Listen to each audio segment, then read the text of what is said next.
What's going on, hockey fans? Dan K here, another week in the NCDC behind us and a big showcase weekend in Foxborough, Massachusetts ahead of us here. We're talking postseason implications, what that postseason will look like, and just who may be participating in the Dineen Cup Finals come April 26th through the 28th. And the only way to discuss all this, the only way to have this conversation, I might be wearing the Spud King hat, but this is the Dan K Show King. This guy rules over NCDC and USPHL Nation like no other. He is my right-hand man. He is my consigliere. He is mon frere from another mare. It's Lucas Jones. Hey, Lucas, how we doing, brother?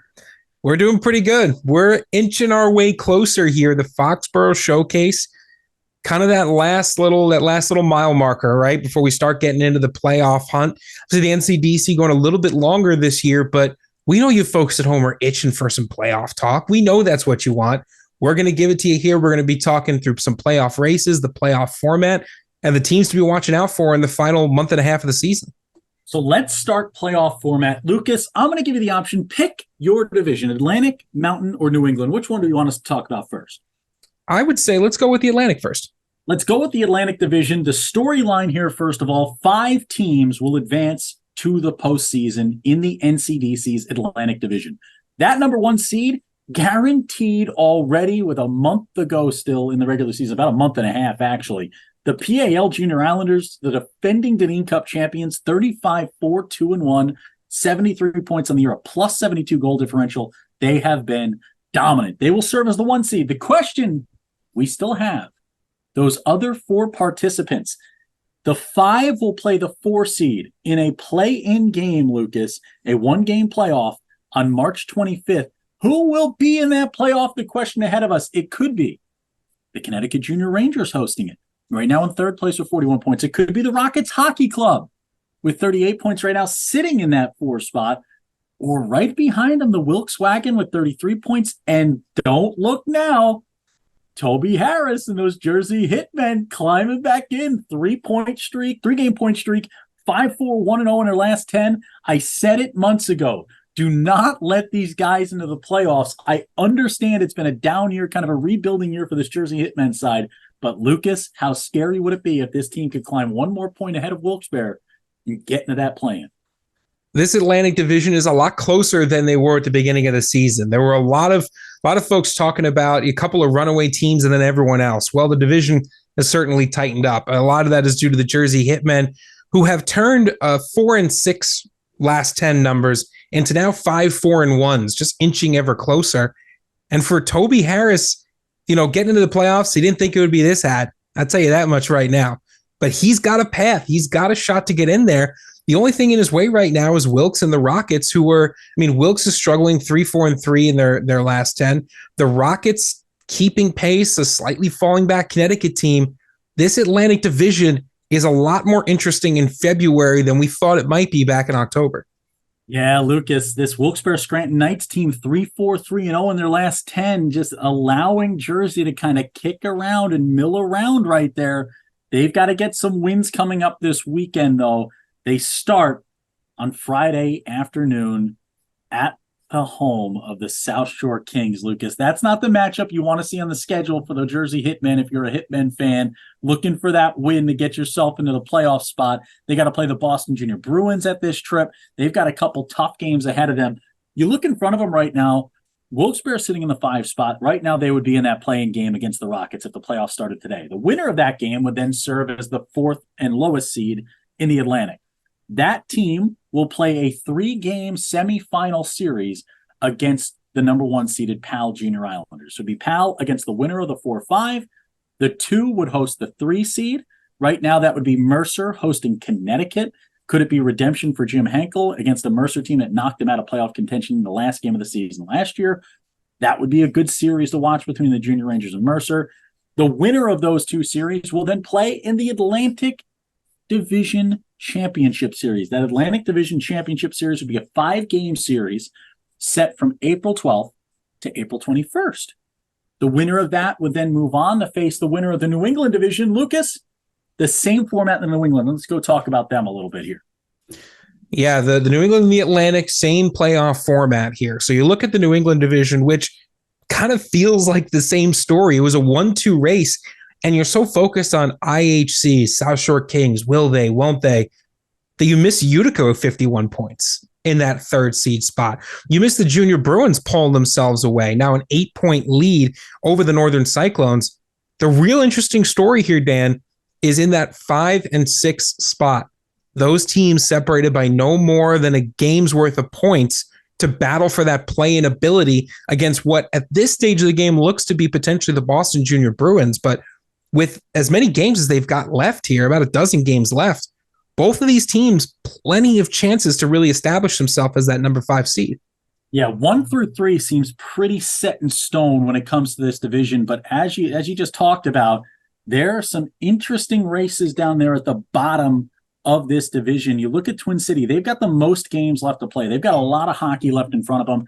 They'll be in Foxborough this weekend along with the rest of the NCDC Eastern teams.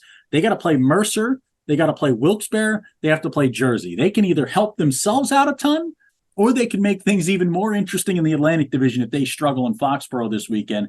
Then they've got to go play IHC and then PAL twice, Lucas. So they've got 3 games against 2 of the top teams in the league. Then after that, they have to play the South Shore Kings 3 days in a row before they finally get to see Northern. Will they have a chance to hold destiny in their hands by the time they get there? Or will the murderer's row of scheduling in front of them be too much to handle? You look at this is like the Babe Ruth of schedules with Lou Gehrig in the lineup, the Sultan of SWAT, right? That 1927 Yankees team we all know and love. But you look at it, PAL twice, IHC, and then South Shore on the road for 3 in a row. You got to play Mercer, who's a tough squad, Jersey, who's a tough squad, Wilkes-Barre. Can Twin City stay in the race? The goal is to stay within striking distance, Lucas, of this Northern Cyclones team come time that they play them in a home-and-home March 9th and 10th. Can they stay in it? Do you think they can? It'll be tough. I mean, with pitchers and catchers reporting soon, Dan, it's like facing Shohei Ohtani in all 9 batting spots before you get a chance to go back to the top. So I think it's going to be difficult. I think Twin City relishes in that challenge. We've seen Twin City rise to challenges like this over the last couple of years here. We've seen them really elevate what they could do when the situation calls for it. You're going to have to make some bold choices on the offensive and defensive sides here. I think you're playing for a lot. You're playing for points. You're playing for overtime in some of these situations as well. So I expect to see some lockdown defense. The offense is the question, right? Can you score on these top teams night after night after night? I think Twin City is going to give themselves a chance. I think they're certainly good for that. And you look at Northern schedule's not much easier, Lucas. You got to face PAL to kick things off in Foxborough. You're playing them 4:30 p.m. Eastern Standard Time on Friday the 16th. Then you've got Mercer and then Connecticut. That's a tough weekend right there. Got to play the Junior Bruins on the road after the showcase weekend. Then you're playing the Rockets. You're letting them come into town at Cyclones Arena for 2. Then you got IHC for 3 straight. You got 2 more against Utica. It's not much easier of a road for Bill Flanagan and his Northern Cyclone side. This is going to be a tough race down the stretch. The question with Northern, can they nip at the heels of the Junior Bruins here, get those 4 points back? Right now, a game in hand on the Junior Bruins, but 8 points back in the standings. That's a long hill to climb to try to host that play-in game. The top of things here in the division, Lucas, same games played for both sides. IHC, 61 points in 40 games played. South Shore in second place, 59 points. But importantly for both of these sides, clinched into the postseason. Yeah, and that brings with it some advantages, right? You can kind of relax a little bit in terms of the playoff race kind of mentality. You can prepare for some of your opponents. And I think for the New England division, these 2 teams have certainly earned the right to be 1 and 2. We'll see where they end up at the end of the season. But I think the New England definitely hosts some interesting content, some interesting, kind of battles here. The 1 and the 2, and then the 5 and the 6. You don't normally see that on the front end and back end of the division. And Lucas, remember, for the folks at home, the New England and the Atlantic divisions will have the same playoff setup. They'll have a 5 versus 4 play-in game, followed by 1v4 and 2v3 in a 3-game series. Next up, each division championship will be a best-of-5 set between the 2 remaining teams in the Atlantic and the 2 remaining teams in the New England division. And then those winners of those 5-game sets will face off with one another in a winner-takes-all set to go to the Deneen Cup champion and host the winner of the Mountain Division, the newcomers to the NCDC. Lucas, this an even tougher ticket to get into the postseason tourney. Only 4 of the 6 will advance in the Mountain. Let's talk about where we stand right now. The one story we do know, Ogden, at the very least, clinched a place in the postseason. Still hasn't clinched that 1 seed yet. Yeah, 1 seed still up for grabs. Ogden 8-1-1 in their last 10. Utah dropping back a little bit, going 6-4-0 in their last 10. So that'll be a race that we continue to look at. I think the only thing that, if you can even call something disappointing, is by utilizing a different playoff format. If everything ended today, you'd have Idaho Falls hosting a 1-game play-in game in the most electric building in Tier 2 hockey. You would have had it. There's a reason why I wear my Spud Kings hat. How are we not playing that 4 versus 5 play-in game? Give me a home playoff game in Idaho Falls between the Bulls and the Spud Kings, 2 of our favorite teams. My gosh. Or even the other way around. If Pueblo is able to get to that 4 seed and pass Idaho Falls, my gosh, would that be a fun one. But I'll tell you what, Lucas, Idaho Falls right now, maybe the hottest team in the NCDC that's not named the PAL Junior Islanders. 5 consecutive wins, 6-4-0 in their last 10. So that means 5 of their last 6 wins coming in the last 5 games, right? This is a team that they're going to be difficult to deal with. 19-17, 4-0 in the year, 42 points. They have 3 games in hand on Pueblo and 3 points ahead in the standings. They are in a great spot to secure, at the very least, the 4th and final seed in the postseason. Those series out there in the Mountain, 1v4, 2v3 will be a 5-game set, followed by the Mountain Division Championship Series, another 5-game set. The winner of that will travel out east to the winner of the New England and Atlantic Championship game, and will play a 3-game Deneen Cup Championship Series on the East Coast from April 26th to April 28th. It's going to be a heck of a division series here, Lucas. You look at Ogden right now, hot as a fox in a forest fire. Utah playing pretty well of late, 6-4-0 in their last 10. Provo, they've been kind of hitting the doldrums here. This has been their down point of the season. Idaho Falls, though, 19-17, 4-0, 42 points. This is a team that's hot. This is a team that is making a play for 3rd place in the division right now. Yeah. Right. I mean, that's the big story, is that you look 5 games ago, Provo had, relatively speaking, kind of sealed up that 3rd spot. Idaho Falls had not able to put something together. They were 1-4 at that point. 5 wins later, now they're 6-4 in their last 10. They're gaining ground on Provo. If Provo can't halt the slide, it could be a situation where now Idaho Falls moves into that 3 spot and they draw Utah instead of Ogden. Right. So I think for Provo, I mean, we've talked about this Provo side as being a very competent team. Everyone's going to hit a slide at one point in the season. And does it even really feel like a slide at 4-5-1 in a division as competitive as the Mountain? Yes. But, I think for the Mountain Division, what you're looking at is 3-4-5 right now. Can Pueblo right the ship in time to pick up some points? Can Provo hold on to that 3 spot so they don't have to play the number 1 seed? There's some tension that's growing out here. Lucas, the storyline starts immediately. This Thursday night, 7:30 p.m. Mountain Standard Time at Provo, Idaho Falls, if they get that win and you get that 4-point swing, right? You get 2 and they get 0. If you can get that regulation win, that 4-point swing, that's 49 for Provo, 44 for Idaho Falls. Why is that 5-point differential so important? Look ahead at the Idaho Falls schedule. They completely control their destiny if they want to climb up the rankings and try to get either a home series or at the very least a 3 seed going into the playoffs. They play Provo March 1st and March 2nd at home. They then play Provo again March 20th and March 21st at home. They have 4 more matchups with Provo after Thursday's matchup, 5 in total. They can make up a 10-point swing, technically a 20-point swing, if you can sweep that set. I know it's a lot to ask for, but with how hot Idaho Falls has been of late, they could possibly do it. They've still got Ogden on the schedule 2 more times. They got Utah on the schedule 2 more times. They got Rock Springs on the schedule 2 more times, and Pueblo as well. Lucas, the biggest storyline, though, before we get towards the end of this thing, make our picks for the week. Rock Springs, the only team mathematically eliminated from postseason competition right now. 18 teams in the NCDC nationwide, just one unable to make the postseason with a month left in the year.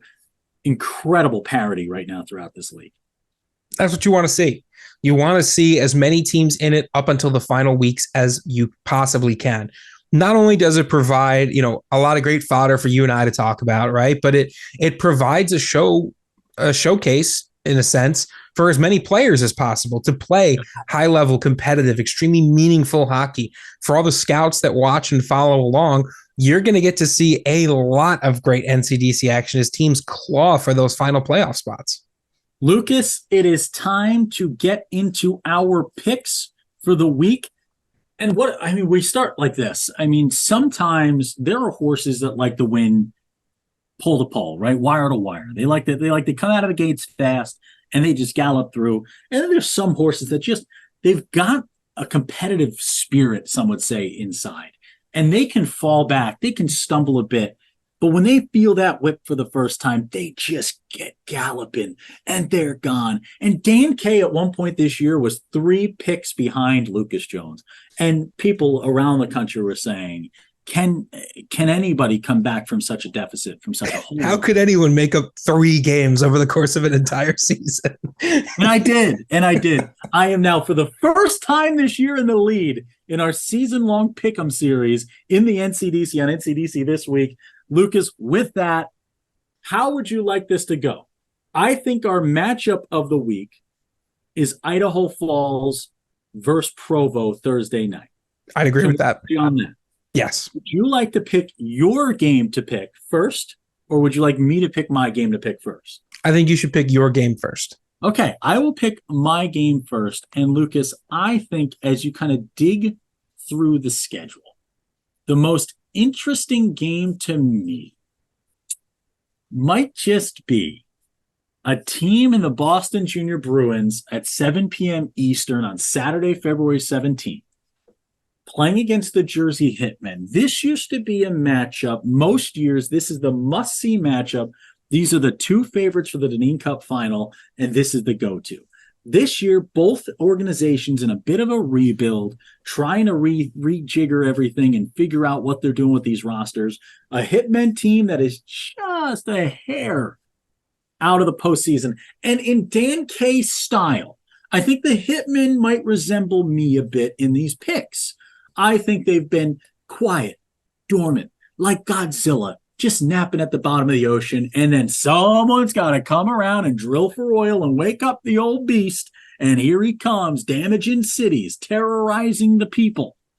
Jersey Hitmen Godzilla win 5-2 over the Boston Junior Bruins Saturday, February 17th in Foxborough. Potentially Jefferson Mills on the call, we'll see.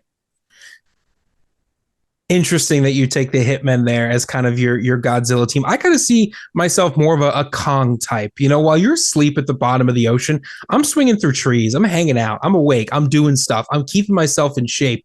I'm not just slumbering, right? And a team that's kind of kept themselves in shape all season long has been the Junior Bruins. Yes, it is not the win percentage that you want. It's not the goal differential that you want. But the Junior Bruins have managed to play a lot of close games. They've played a lot of very physical hockey.